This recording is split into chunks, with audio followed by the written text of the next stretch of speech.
boys and girls, Kreng here. And we're back playing Everlasting Summer. Sorry if I seem a little out of it today. I really cannot help it. I've been extremely tired today, so I apologize if I keep yawning and whatnot, but like I said, I cannot help it. This is going to be episode 3, so without further ado, let's start the episode 3 of Everlasting Summer. Passing the local residential district, I saw a pioneer guy coming my way. Come on, get down, get down. Go, shoo, there we go. And it was really a pioneer guy, not a pioneer girl. Apparently there were men even in this kingdom of Amazons. Hello, you're new here. You must be Simeon, right? And how do you... Everyone knows already. I'm Electronic, by the way. The real one. You can call me that. Electronic. The real one. Things were going from crazy to completely insane. Electronic was a robot character appearing in popular Soviet film and book series. He looked like an exact copy of a school kid called Sergei Cheeskov. Alright. Ulyana also calls me cheesy. Cheesy? On toast with mushrooms. Lol. Oh my god. Because my last name is Cheeskov. I see. Let me show you around. I accepted his offer as it would have taken too much longer to get to know this place alone. Fine, let's go. We ended up at the square again. As if this place was all there is to this camp. Lena was sitting on one of the benches reading some book. Electronic confidently approached her. Hello, Lena. Meet the new guy, Simeon. He started briskly. Hello. Well, you could say we've already met, in a way. Yes. She looked away from the book for a moment, glanced at me, blushed and went back to reading as if not noticing that we were still here. Alright, let's go on. Shoo. Come on. Notification. Shoo. There we go. I was at first surprised that meeting this girl was reduced to a couple of words. But then I thought that it was better that way. Electronic's vigorous activity did not fit well with Lena'S shyness. Let's go. Next we came to a building which I instantly identified as a canteen. And this here... Oh, I know. This is where you consume organic food. Yeah, something like that. On the canteen porch stood a unfriendly girl who hit me on the back earlier. At the sight of her, my joking mood vanished in a blink of an eye. Really, no, it's not the best time to be pulling this guy's leg, even though he is quite hilarious. First I need to figure out what's what here, or at least where am I? Her, over there. That's Alisa Tvatsevskaya. Be careful around her. He spoke in a whisper. Don't ever is calling her Tvache. She doesn't like that. Dva means two in Russian, The whole nickname sounds exactly like two-channel in Russian, a reference to the late two-channel.ru anonymous image board. What did you say? What did you call me? She must have heard him. Oh shit! Let me just let you listen this music for a bit.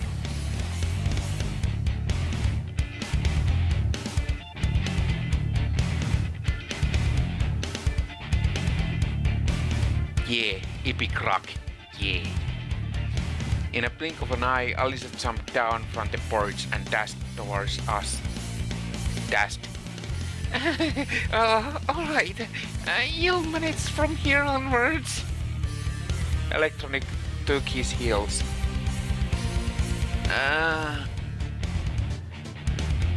Run after him, do nothing. Yeah, I'm going to run after him. I decided that I had no wish to come across this aggressive Alyssa girl again, and darted after Electronic. Running to the square, I lost sight of him. But Vacheskaya wasn't chasing me either. However, I really should not risk calling her that, even in my mind. After catching my breath, I wondered why I had reacted like that. Alright, she's a girl, an aggressive one. But why run away? Failing to find a good answer, I sat down on a bench and stared at the monument to Kenda. Looks like I'll have to kill time alone waiting for dinner. Let's see if I can... Settings, I'm going to put the text normal because why the hell not? Yeah, looks much better. I decided to go east. At least in the direction where east would be in my world. Soon after I found myself near a football pitch.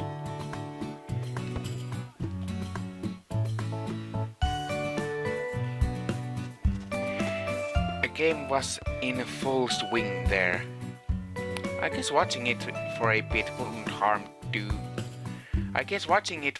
wouldn't do any harm. In my childhood and teen years, I was not a bad player myself, and I even thought of going professional, but a few injuries in a row killed my desire to risk my health for the sake of the uncertain change in the game. Kids of different ages were running around the pitch. I could see a boy about 10 and a girl about 14 years old. A girl. Hey, that's Ulyana. Alright, so she plays football. What's so surprising? She seemed a bit restless one, after all. I was standing quite far from the pitch, but she still noticed me. Hey you! Ulyana shouted. Wanna play? I didn't know how to answer. On the other hand, running around for 10 minutes is no big deal. On the other hand, any wrong move in my situation will be my final one. But in any case, my attire wasn't suitable for this better. If I played in winter boots and warm jeans, I would sweat like a pig. And playing barefoot without jeans would be simply unethical. Maybe another time, alright? I shouted in response, turned around and walked back. I was followed by Ulyana's screams about my pants, or about me being a pansy, or something like that. Yeah. Evening was falling and making me feel tired and empty after a day wasted with no real purpose. I came back to the square and sat down on a bench and gave an exhausted sigh. I better sit here and wait for dinner. After all, it's easier to search for answers when you're not hungry. They do give food to people here, right? You know, it's curious how simplest human needs can break the will to ponder on things, to strive for something. For example, I feel hungry now, so I care much less about where I am or what's happening to me. Would great people also be affected by this? And in that case, how did Spartacus start slave uprising in the ancient times? I can only conclude that I am not a great person, and it does not really matter which mechanism I serve as a gear in. Society, the Matrix, or a weird pioneer camp. My thoughts were interrupted by the sound of bells. Yeah, right, bells. Chiming from a loudspeaker on a light pole. That sounded more like a trumpet than bell. It must be a dinner call. I headed towards the canteen, which was a good thing that now I knew where it was. Olga Dmitrievna was there, standing on the porch. I stopped and looked closely at her, as if I were expecting something. She looked back at me for a while, but at last came closer. Semyon, what are you waiting for? Come on in already. I guess nothing bad can happen if I go with her. My stomach backed me up. The two of us went inside. Also, if you really look carefully on the if you full screen this game, I mean video, you can see something weird here. Sort of like this, I don't know, is it this game's mascot or something? But there's a funny looking guy there, and yeah, right over there where my mouse cursor is, showing the area. So let's see, what else do we have here? There's this, I don't know if that's a girl or something, but I guess that one is either laughing or showing tongue. What else? Before I continue, let me just see if there's anything.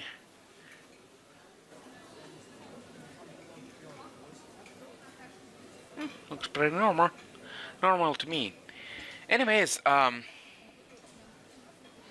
really have to pause this game here because I have to visit on the bathroom, so I'll be right back. And I'm back, sorry about that. Yeah. The two of us went inside. The canteen looked like a canteen. If I had a chance to visit factory canteen at some point in my life, this one was exactly the same, just maybe a bit cleaner and more modern. Metal chairs and tables, glazed tiles on the walls and on the floor, unsophisticated tableware with the occasional crack. I guess that's what the canteen in a pioneer camp's supposed to look like. Semyon, wait a moment. We'll find you a place to sit. She looked around the place. Tvatskaya, hold it right there. Olga Dmitrievna showed at Alisa, who was passing by. What? What's up with your clothes? Anything wrong with them? Indeed, her attire looked somewhat provocative. Get your uniform nice and neat right now. All right. Alisa got her shirt right, walked past shooting an unpleasant glare at me. So where we can find you a place to sit? There weren't a lot of free seats. Go over there, next to Ulyana. Maybe Oh, it's fine. The food's already on the table too. I had no choice but to accept. Of course, there was that probability that cutlets were poisoned with curare, the mashed potatoes generously seasoned with arsenic, and the glass filled with excellent antifreeze instead of compat. In common Russian language, cutlet is minced meat fried or baked in the shape of a ball or a cylinder close to American patties. Compote is a drink made by boiling fresh or dried fruit in a large amount of water. Compote in French. But it all looked so tasty that I had no chance to resist. Hey, What do you want? I replied rather rudely to Ulyana, who was sitting next to me. why didn't you play football with us? Because of my clothes? I said, pointing at the source of the problem. Oh, alright then. Eat. However, there wasn't much left to eat. My cutlet was missing from the plate. Only she could have done it. No, more precisely, none but Ulyana could have done it. Give me back my cutlet. In a big family, you snooze, you lose. Ugh, you snooze, you lose, okay. It can cost you a cutlet if you're careless. Give it back, I'm telling you.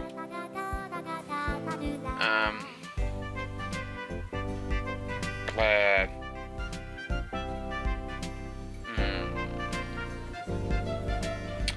I can't remember how the road goes, but...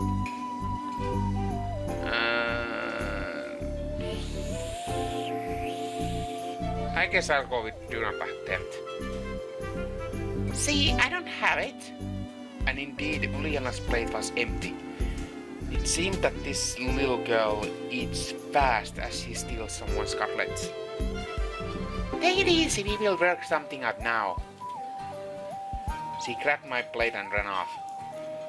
There was no point in following her. If they wanted to poison me, they could have done it in a much easier way. About a minute later, Ulyana returned and handed me the plate with a steaming hot cutlet on it. Here's the one for the starving. Thanks, was all I could say. I was so hungry that my suspicions were gone in a flash. I picked the cutlet with my fork and... What the? Some bug! No, not a bug! An insect! It got legs and it's wiggling. The plate fell onto the floor and broke to pieces. The chair hit me hard on my leg while falling. I disliked insects since I was a child, but these creepy crawlies appeared on my plate. That was just way too much. You little... Ulyana seemed ready for such a twist, and was already at the door, laughing as if she had just heard a fresh stand-up comedy joke. I dashed after her. We ran out of the canteen.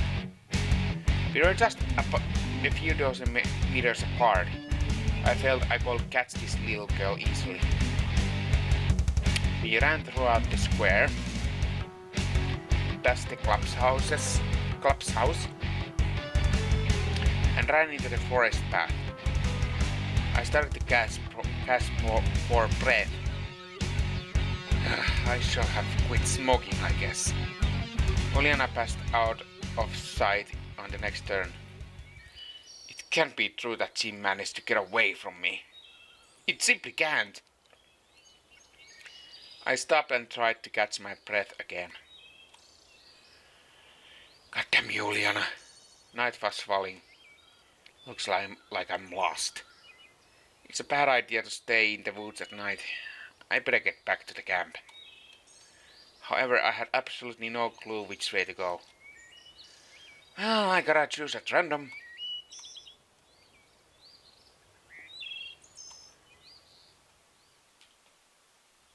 I wandered quite some time in the forest and even thought of crying for help, but I finally saw camp's fence beyond the trees.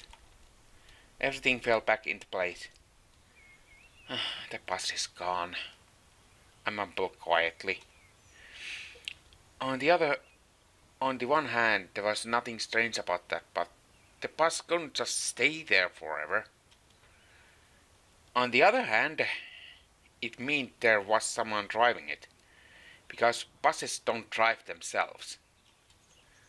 Or do they? This world seemed too normal, but every event here had at least two explanations for it. An ordinary, real, everyday explanation, and a surreal one. Certainly the driver could have just been off for a snack and I left too soon. And that's why. In any case, this is not the place for me. Whether that bus drives itself or not was probably an important question, but it was much more important to know how I had got here at all. And where this here was. The fields and the woods stretching towards the horizon had no answers. There was nothing familiar about them.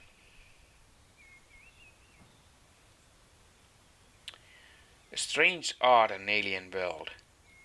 However, at the same time, it was absolutely not frightening.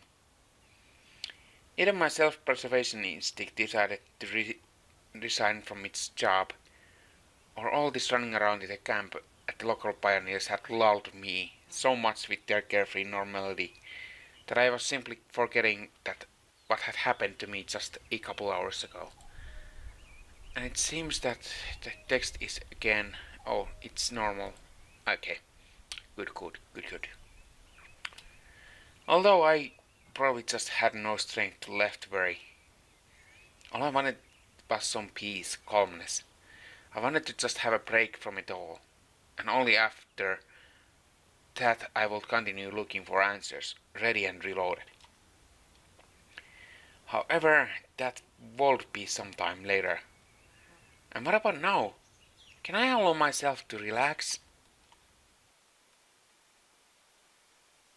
It got completely dark, and in any case, it was better to spend the night in the camp. I was about to head back when someone came up silently from behind. Hello, what are you doing here so late? It was Up.Slavya standing before me.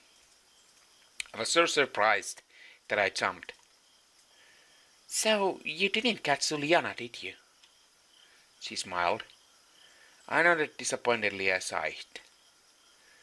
No wonder. No one ever has. Yeah, she's a real rocket girl. She could have found better use for her energy than looking for adventures. You must be hungry. You didn't manage to have dinner after all. Indeed, I had completely forgot about my hunger. But after all these words of hers, my stomach drew attention to itself by giving a traitorous rumble. Slavia smiled. Let's go then. What? Is the canteen still open? It's all right. I have the keys. The keys? Yes, I have the keys to all the facilities in this camp. How come? Well, I'm something like a camp leader's aide here. I see. Well, let's go. It was an offer you can't refuse. We reached at the square. Slavia stopped in her tracks. Excuse me, I should warn my roommate that I'll be late. So, she's so punctual herself that she'll be worried otherwise. You go on to the canteen and I'll come in a minute, alright? Alright. I really did not expect to find somebody aside from myself there at such late hour. And that somebody was apparently trying to hopelessly open the door.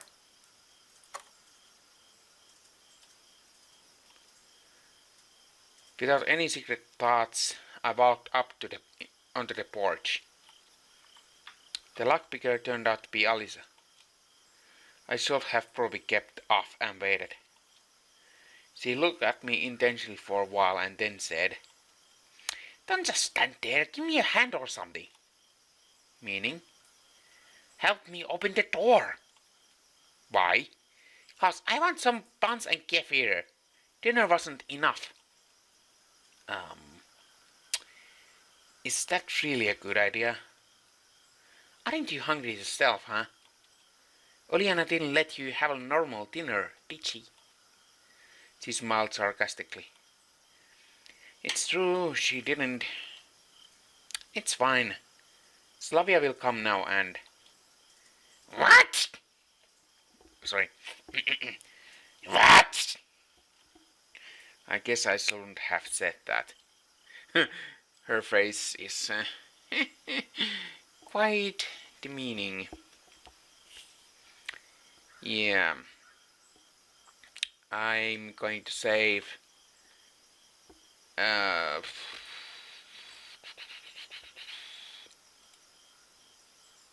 over here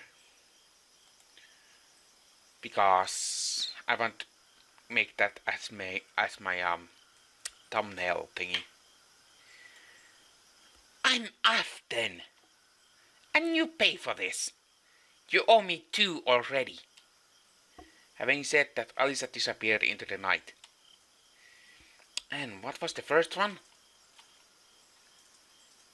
Sylvia didn't keep me waiting for too long. Is everything alright? Yeah, why are you asking?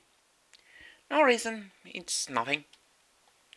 I felt better if I didn't tell her about Alyssa. It will be better, okay. Everything's fine. I said that and immediately heard a note of dishonesty in my voice. Well, shall we go? For as for Slavia, she seemed to have not noticed anything. Or at least she was pretending she hadn't. We entered at the canteen.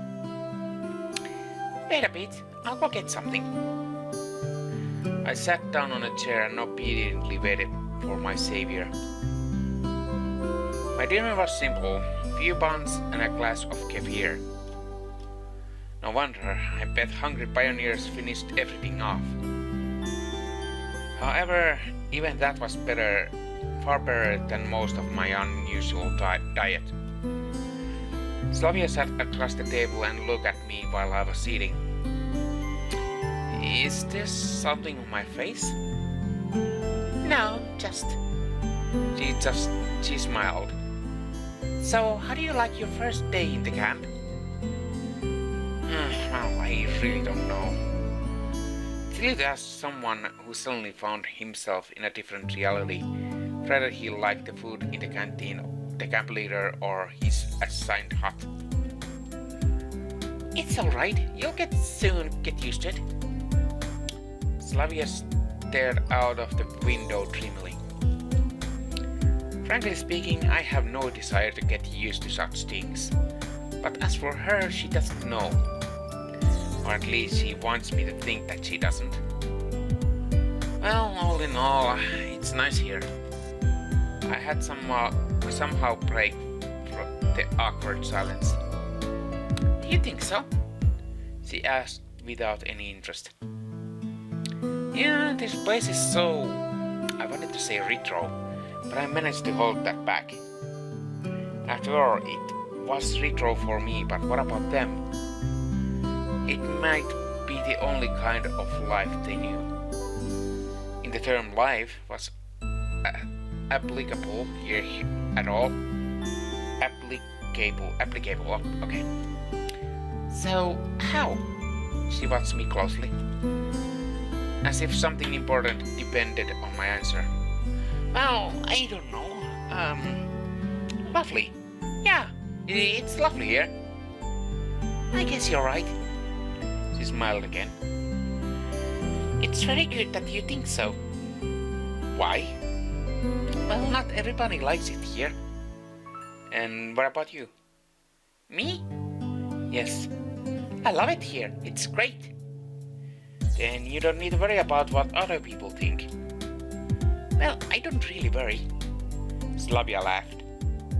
This conversation seemed to be leading me astray from where I wanted to get to. And you're worried yourself. Really? Why do you say so? Well, when someone is chewing so intensely... oh, I'm sorry. It's okay. I couldn't bring myself to be more cautious around this girl. But why her in particular? Why not other local inhabitant? Every one of them looked completely normal to me. Precisely normal, so normal it sends chills down my spine and into my marrow.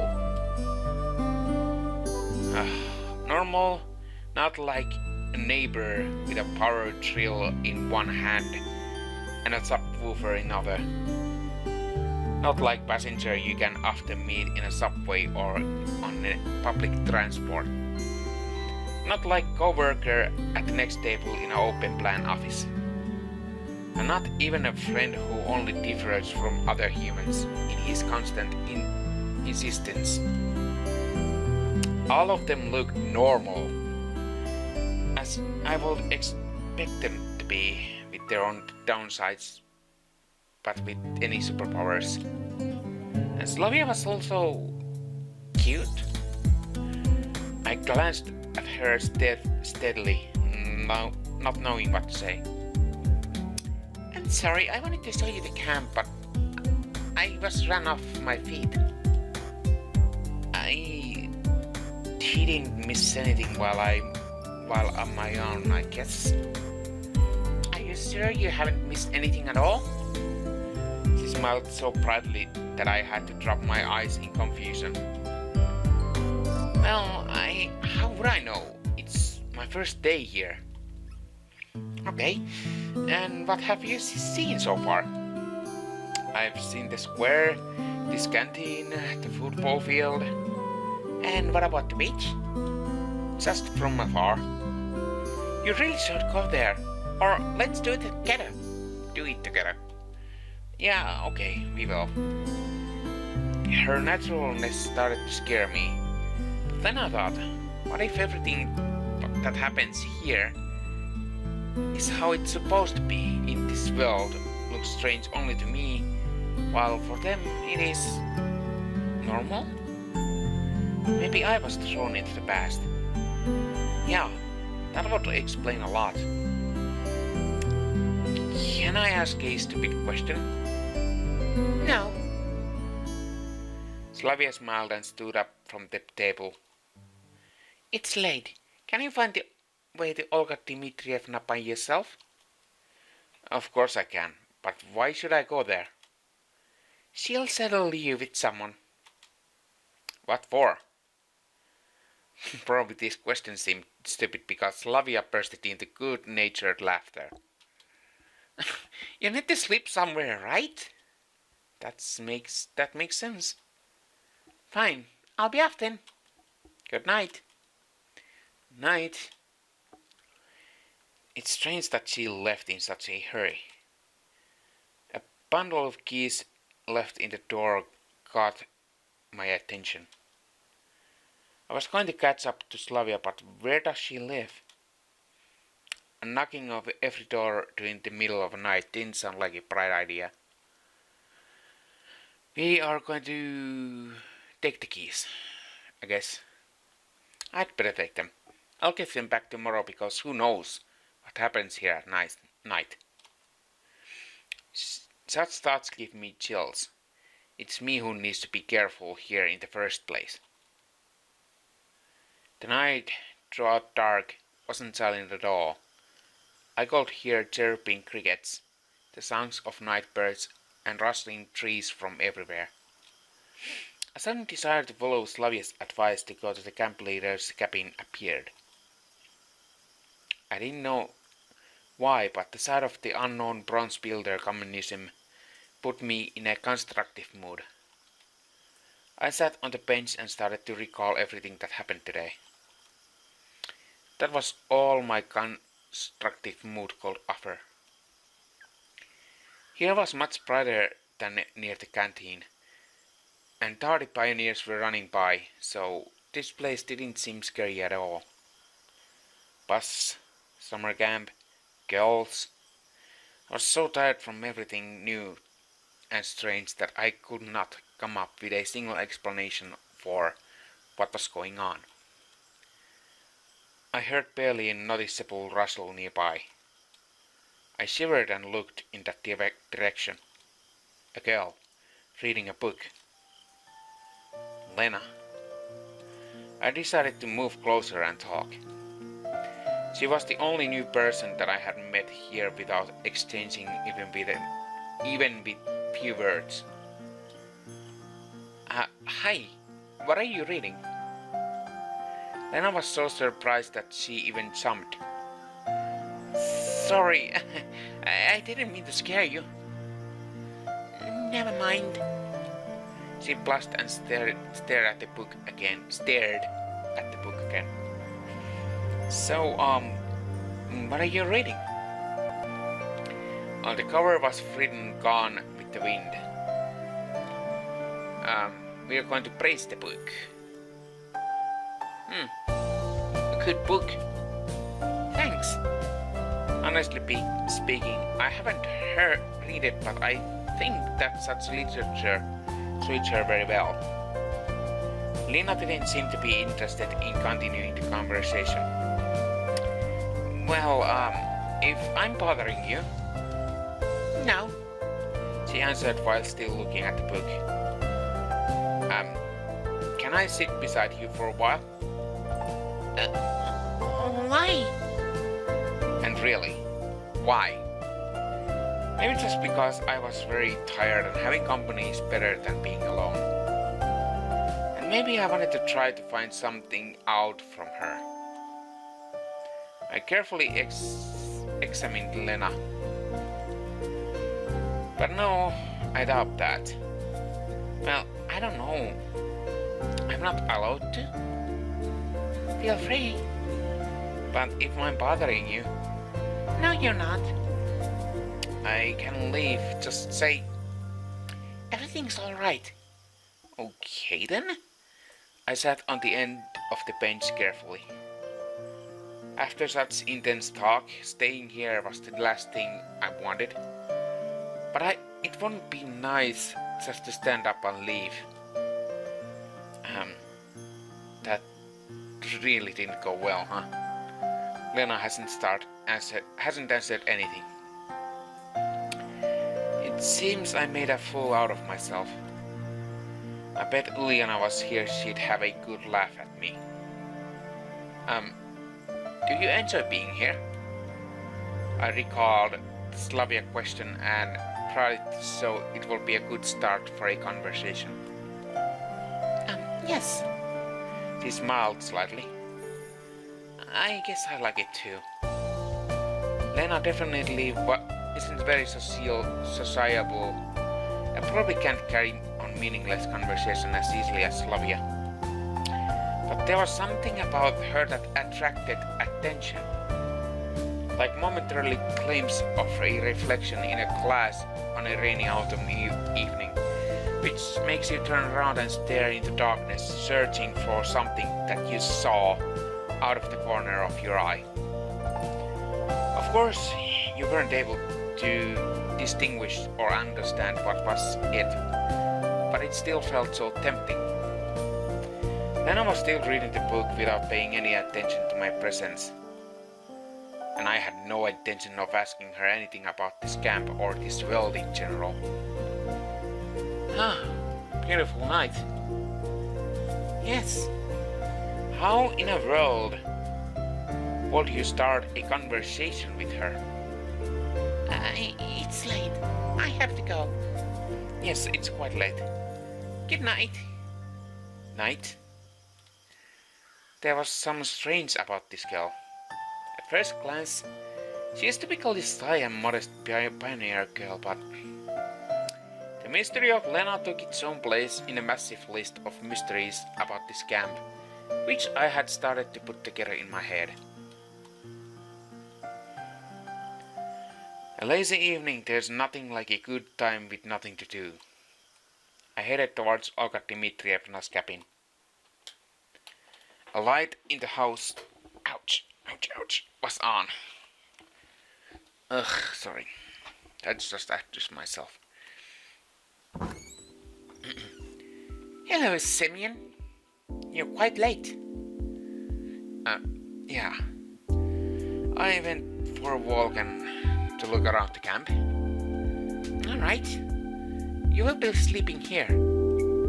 She pointed her finger at one of the beds. Right here? I was a bit surprised. Yeah, is something wrong? Also, why does this poster here looks a little bit like a you know, that one Star Trek commanders, was it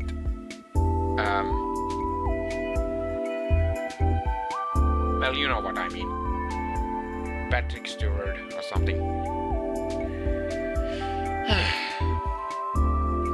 We're out of the free cabins anyway. The camp leader smiled, but I rather think it was just out of the politeness. Do you want to be a decent pioneer, don't you? You do want, okay. There was clear emphasis on the word decent. Yep, sure. I was lost in thought for a moment. Don't you mind it, mademoiselle?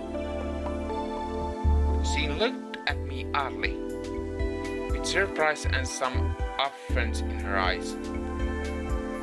A pioneer should respect their elders, Olga Dmitrievna said strictly. Of course he should.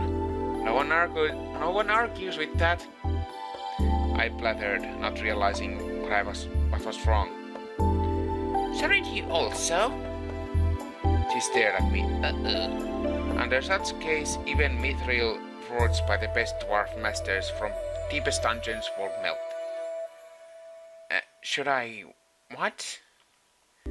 What's up, dudes? Annoyance and lack of understanding made me raise my voice. You must address adults appropriately. Yes, of course. There are a lot of strange things here. But this girl is just a couple years older than me. Or maybe even younger. I decided not to argue, while just a few minutes ago I would never have called her an adult.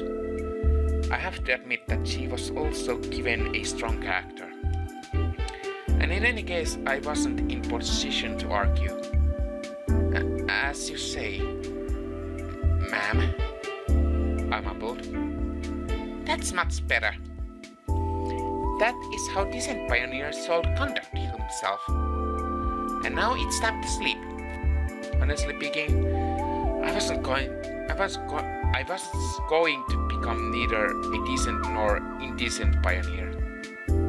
Just yesterday, I wasn't going to become a pioneer at all. But do I have a choice now? If you don't want to, we'll have to make you. This is the motto of Olga Dmitrievna was probably going to use. I climbed into the bed and closed my eyes, only to realize how tired I was after today. Something hammered in my head awfully, as if my brains had started a night shift. Yeah. And they seemed to be aimed more in rolling steel than working on something more sensitive. The plus flew throughout my mind. And the square with the monument, the canteen full of pioneers, and the malicious face of Ulyana. Ooh, wow. Whew. Slavia. Whew. Lena. And even in recalling Alisa didn't give me too much a negative feeling. What if I'm here for good.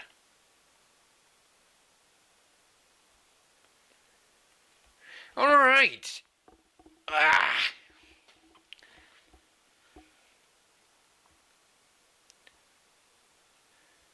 Alright, I'm going to save into